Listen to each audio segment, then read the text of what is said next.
Hello, রবিবার বলে কথা, আজকে তো একটু অন্য কিছু হবেই। আজ ছিল আমাদের মেনুতে মাটন। যেহেতু আজকে খেলা ছিল, সেইভাবে খুব একটা ভালো করে দুপুরে খাওয়া হয়নি, কারণ তাড়াহুড়ো করে খেতে আমি একদমই পারি না। আর এখানে দেখো, মা কিন্তু মাটনটা সুন্দর করে রান্না করছে। আমি তো কোনো রকমে খাওয়া দাওয়া করে বসে পড়লাম খেলা দেখতে। ইন্ডিয়া পাকিস্তানের খেলা আর আমি দেখবো না সেটা হয় না।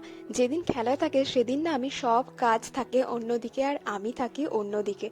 মোটামুটি আমি ক্যালেন্ডারে দেখে নিই যেদিন খেলা থাকে সেদিন আর কিছু যেন না থাকে। সেদিন কিছু পড়ে গেলে বা কাজ পড়ে গেলে মনটা বড্ড খারাপ হয়ে যায়।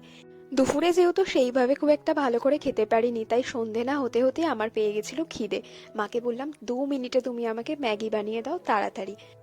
আর এই লাস্টে বিরাট কোহলি সেঞ্চুরি, সে যে কি আনন্দের! এই আনন্দে আমরা একটু মিষ্টি মুখও করে নিলাম। তোমাদের আজকে দিনটা কেমন কাটলো আমাকে কমেন্ট করে জানিও। এখনের মতো চলো, টাটা।